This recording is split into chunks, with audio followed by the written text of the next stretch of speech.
Next up, we welcome Melissa Andrews from Splunk. She is a sales engineering manager and counts sales engineering as her first real job. After college, she had no idea what she was getting into when she got hired into Oracle's Scholar SE training program, but it turned out to be one of the best decisions she made. Welcome, Melissa. Thank you. Good afternoon, everyone. I'm going to just share my screen here. So we're going to do a quick little icebreaker. I'd like if everyone could, in the chat, just pop in your answer to this question. Which of these is a Caribbean country? Do you think it's Guinea? Is it Ghana, Guyana, or Guatemala? And I will look at the answers as they're coming in. All right, I can see Guyana coming in. Someone's kidding, Guatemala. Well, you all are correct. It is actually Guyana, and that's part of my million data points. Here at Splunk, we use million data points to introduce ourselves to our coworkers and our customers to just make us a little bit more relatable. So I am, like many of the women who have spoken today, an immigrant. I was born in Guyana, which is the only English-speaking country on the continent of South America. It was colonized by the British, so it's considered part of the Caribbean. I am a stepmom. This is our Christmas family picture from December, and the handsome young man to my left, they're all handsome, don't tell anyone I picked one out, is my stepson. I also am a music lover. I sang in a choir that focused on singing Negro spirituals, 8-part harmony. That was really something fun. And then I had the privilege of learning to play the steel band, which is part of my Caribbean heritage. I'm a marathon finisher, though I'm not a runner. In 2018, I had the opportunity to run with an organization called GRIP that serves underrepresented youth in Chicago. One of the hardest things I ever did in my life was finish that marathon, but I'm still here, so I survived. And lastly, just for fun, my movie star twin is Regina King. All right, so let's get back to the presentation. Who, what, why, where, what on earth is a sales engineer? Well, I went to Presales Collective, which is one of the largest sales engineering professional organizations, and this is the definition that they have on their website. Sales consultants are people who work alongside sales representatives and are responsible for facilitating the technical aspects of the sales process. So you're probably saying, but Melissa, you told us you're a sales engineer. Yes, that is one of the confusing aspects of our jobs. We can be referred to as sales engineers, solutions consultants, sales consultants, solutions architects, and then you can add the word pre-sales in front of any of those. So whenever you hear one of those types of jobs, we're all doing the same thing. All right, so what does a sales engineer do? So I've kind of divided this into two different groups. There are customer-facing activities, and there are also internal activities. So when we're dealing with our customers, this is the bulk of our job. We do presentations, demos, training, and workshops just to help our customers get familiar with the particular product that our company is selling, so they'll want to go ahead and buy it. We also do a lot of discovery and technical scoping. That's how we understand the problems that the customers are having so that we can figure out how best to use our products to help them solve those problems. Every now and then we respond to requests for proposals and write white papers. We also do, pre-COVID, but this is coming back, a lot of industry trade shows. So if you're in retail or healthcare or the military, they'll hold various trade shows and there'll be a big exhibit hall and there'll be lots of vendors there. And most of the people manning the booths or womaning the booths will be sales engineers. We provide post-sales support help. So a lot of times we are the person, the people that the customers know the best. And so when they run into an issue, even after they've purchased the product, they'll reach out to us. And then we do proofs of concepts, which allow customers to really test drive our products in their environment with their data. On the internal side, we spend a lot of time doing account planning with those sales reps that I talked about. We'll look at the territory that's assigned to us and figure out how we're going to expand current customers and how we're going to address white space or areas where our product is not yet. We do a lot of relationship building. We work with internal support teams. We work with the support organization. We do a lot of work with development and product management. We are the customer's face to these internal development teams. We'll come back and say, this product isn't quite doing what we said it's doing, or customers want this enhancement. And then, of course, we share that information with the customers. We can work with customer success teams, and we can also work with partners, with other companies outside of our own. We spend a lot of time solutioning, which is figuring out, again, how we are going to use our products to help customers solve the pain that they are having. And then we do training. So this is training for us. When I started at Splunk, we had two products. We had our core Splunk Enterprise product, and we had Enterprise Security. Now we have a plethora of products, and we've had to continue learning as we've released these new products, what they do, so we can talk about them to our customers. We also can build demos, and we'll go into this a little bit more, but if you're at a larger company, there's probably a group of people that'll focus on building demos for you. If you're at a smaller company, you may have to do a lot more of that on your own. So different options there. So if you're not familiar with the sales process, this is kind of what it can look like. Not always specifically following this route, but generally we'll go from the beginning, the discovery, to the deal closing. So discovery, we'll meet with the customer, we'll kind of hear what's going on, understand the work that they do, and then we'll come back, and based on that information that we gathered, we'll give a presentation, and most likely a demo, so they can see the product, they can hear the different features that it has. And then after that, we'll do some sort of follow-up. They may want to hear about other customers who are using the product. They may want us to do a competitive analysis between ourselves and maybe the other top two competitors in the field.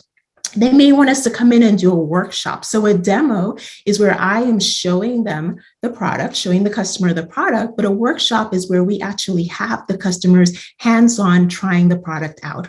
At some point, we may do one more presentation, one more demo, maybe for higher level people in the organization. And then hopefully, after we've done all of that work, the deal is going to close. So my day can be very different. I'll have a set of things that I think I'm going to get done that day, but as a sales engineer, you know that that day can pivot very quickly. So here's what my Monday might look like.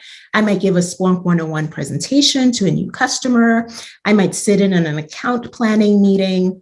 I might schedule a workshop at a customer location. Maybe a customer has a question about our architecture, so I research the answer for that and email that. I have many Slack conversations about many things. Slack, you're an awesome, we really love you here at Splunk. I might help my rep understand product features and why one particular product may not work for another customer. On Tuesday, I might do a completely different set of things. Maybe I start preparing for a presentation that's going to happen later in the week. I might attend training on a new product that we're about to release.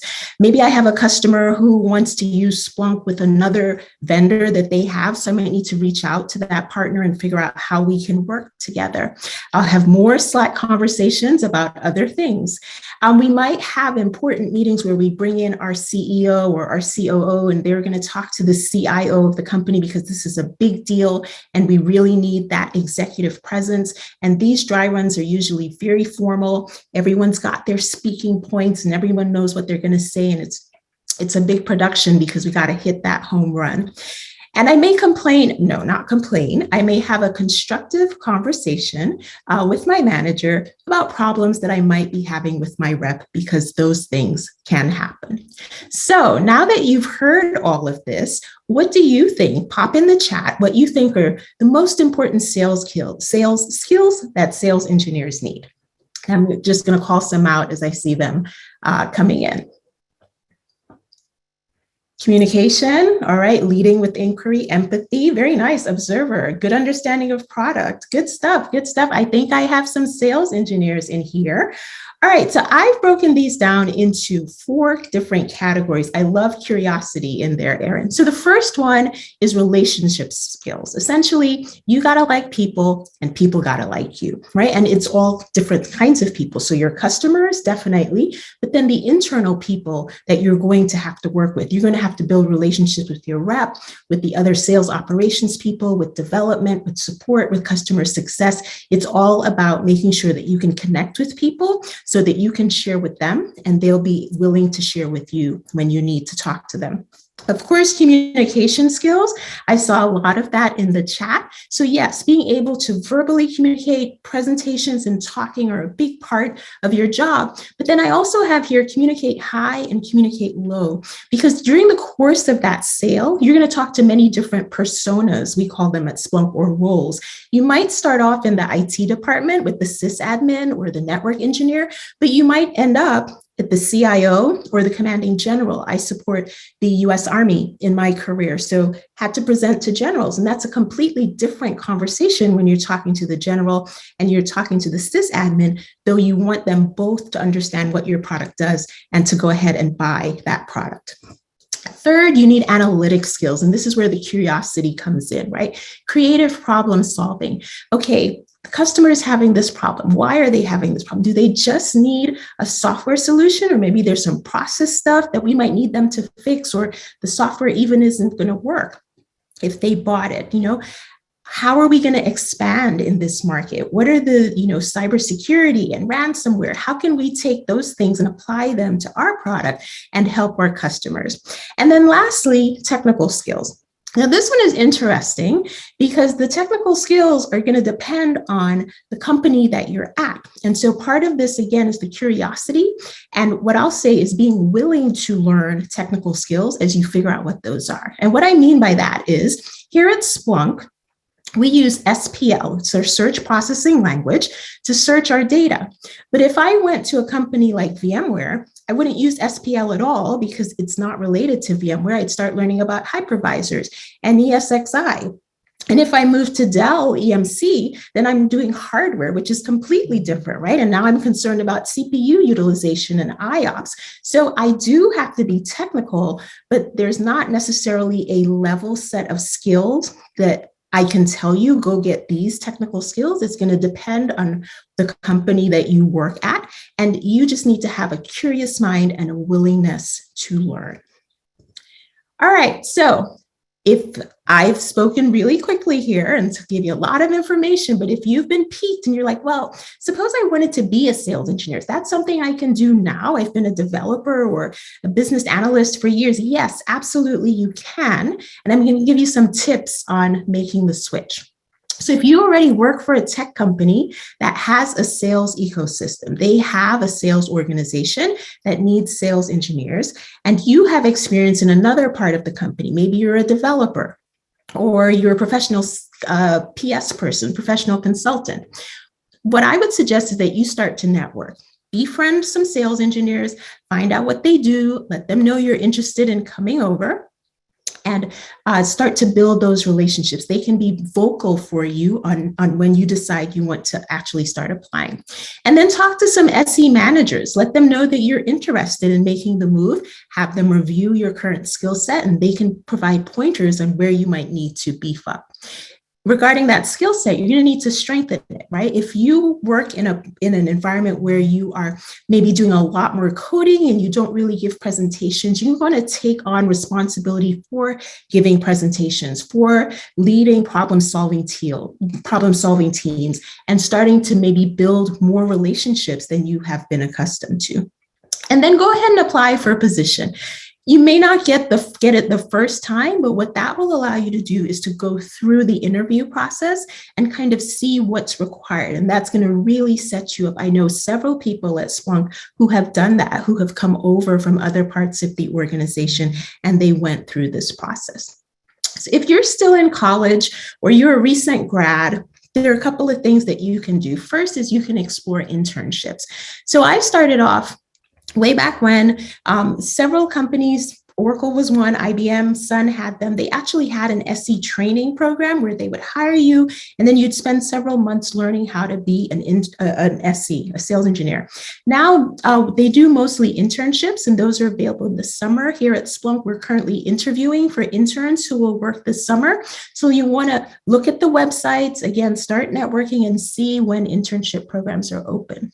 Strengthen your non-tech skill set. So take on projects in college that require building relationships, problem solving. You're going to want to talk about these during your interview and show that you have these skills. And then start researching companies. So like I said, sales engineers can work for many different types of companies. If you know you don't like hardware, then you're going to want to focus, on software companies or on networking companies or on cybersecurity companies, and start playing around with the tech.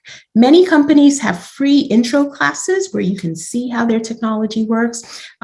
Organizations like Udemy also offer classes on different vendors. Sometimes it may help you to get a cert, but I wouldn't focus fully on the search, just kind of explore and play around. And then it will be very helpful for you to join a sales engineering organization. I've listed 3 of them here because that's going to introduce you to other sales engineers and help you start to build that network and then get some references. If you work for a non-sales tech company or you're not technical, all of the things that we just said for the college interns, for the college grads or still in college apply, but you might have one other option open to you since you've already got a job. There are now organizations where you can take that class. It can run for 6 weeks to 4 months, and they will train you on how to be an SC. And most of them say they'll guarantee that they will get you a job. Now, I haven't fully researched this, but definitely an option. So I'm wrapping up now, and I have a couple more things to share, to think about.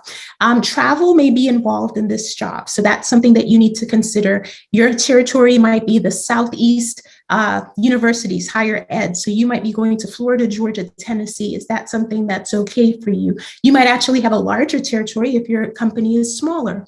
Company size, if you're looking to switch into the field, a larger company is going to work better for you because they're going to have more resources. If you're at a smaller company, you're going to be expected to do a lot of things very quickly, and that might not be the best position to be in when you're new in the field.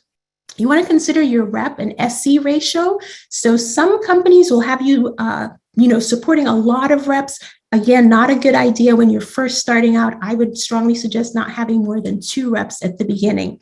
You want to look at the pay structure. We talked a little bit about pay. SC pay can be very interesting. I'm happy to chat with anyone over LinkedIn. And then your financial flexibility can help determine whether you can do an internship or you can take one of those classes. Sometimes if you move over, but you take an entry-level job, maybe there's some pay differential there.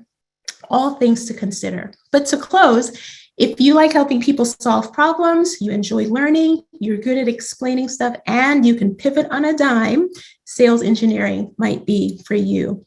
Thank you so much for listening. I'm happy to chat with any of you. My LinkedIn is there. I'm also in the chat on the Zoom and look forward to sharing with you. Angie?